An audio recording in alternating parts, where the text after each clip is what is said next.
ذوالحجہ کا مہینہ رواں دواں اور قربانی کے دن آ رہے ہیں۔ ہمارے معاشرے میں بہت سارے لوگ ہمارے ملک میں کئی کروڑ کے جانور خرید کے، کوئی 1 کروڑ کا 2 کروڑ کا جانور خریدتا ہے۔ ان لوگوں کے لیے میرا آج کا ولاگ ہے اور آج کا میرا پیغام ہے کہ وہ لوگ جو کہنا میں 1 کروڑ کا ایک جانور خریدتے ہیں، اگر لاکھ روپے من گوشت تصور کر لیں تو اس 1 کروڑ کے جانور میں 100 من گوشت ہونا چاہیے، لیکن اس میں 50 من بھی نہیں ہوتا۔ تو بعض لوگوں نے جن کے پاس پیسہ بہت زیادہ ہے، انہوں نے مارکیٹ کا ریٹ خراب کر دیا ہے۔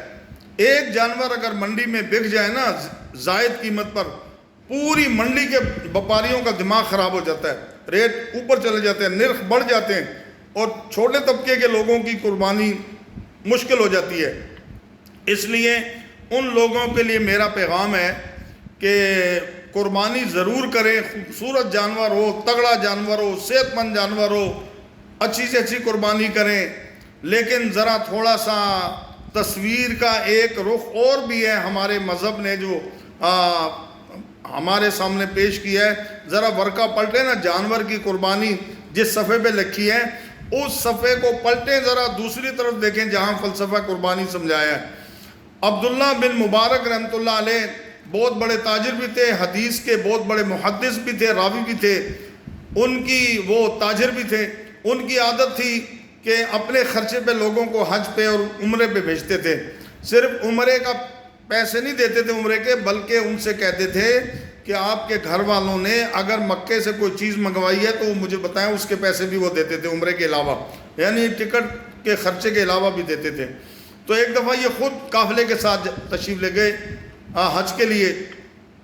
قافلہ ایک جگہ ٹھہرا ہوا تھا، تو انہوں نے دیکھا کہ ایک لڑکی، ایک بچی کوڑے کے ڈھیر سے کوئی چیز اٹھا کے لے جا رہی ہے۔ تو یہ اس بچی کے پیچھے پیچھے چلے گئے کہ یہ پتہ کروں کوڑے کے ڈھیر سے کیا اٹھایا۔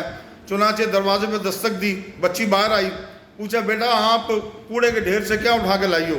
وہ بچی کہنے لگی کہ میرے ماں باپ فوت ہو گئے، میرے چھوٹے چھوٹے بہن بھائی ہیں، کئی دن سے بھوکے ہیں، تو میں کوڑے کے ڈھیر سے مرا ہوا پرندہ اٹھا کے لائی ہوں جو میں اپنے بچوں کو بھون کے کھلاؤں گی پکا کے۔ تو حضرت نے عبداللہ بن مبارک رحمۃ اللہ علیہ نے اللہ ان کی قبر پہ کروڑوں اربوں خربوں رحمتیں نازل فرمائے، ہمیں کیا زبردست فلسفہ سمجھا گئے قربانی کا۔ عبداللہ بن مبارک رحمۃ اللہ علیہ نے اپنے منشی سے پوچھا کہ اگر ہم یہاں سے گھر واپس چلے جائیں تو کتنا خرچہ آئے گا؟ تو منشی نے کہا کہ حضرت 20 درہم خرچہ آئے گا۔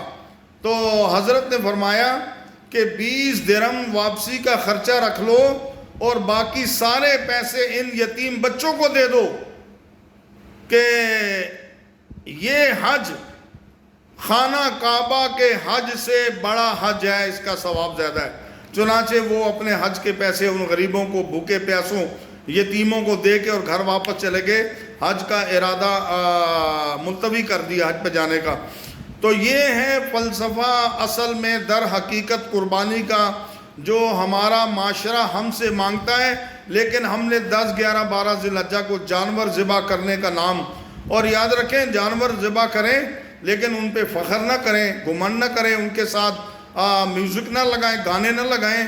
قربانی شعار اللہ ہے، اللہ کی پسندیدہ چیز ہے، تو گانوں کی نظر اور ڈھول ڈھمکوں کی نظر، میوزک کی نظر اپنے جانوروں کو نہ کریں، اور یہ فخر نہ کر کے دکھایا کرے لوگوں کو۔ بہت سے لوگ ہیں جو پورے سال میں ایک دفعہ بھی آدھا کلو گوشت لے کر خرید کے نہیں کھا سکتے، تو اس لیے ان چیزوں پہ فخر نہ کریں۔ یہ جانور اور یہ چیزیں یہ دکھانے کے لیے نہیں ہیں۔ بہرحال قربانی کے فلسفے کو سمجھیں اور جانور کی قربانی ضرور کریں، لیکن اپنے دائیں بائیں دیکھ لیں۔ اگر کوئی بھوکا پیاسا رہ گیا ان عید کے 3 دنوں میں اور ہم نے کروڑوں کی قربانی کر دی، تو شاید اللہ کی نظر میں ہم بڑے نہ ہو سکیں۔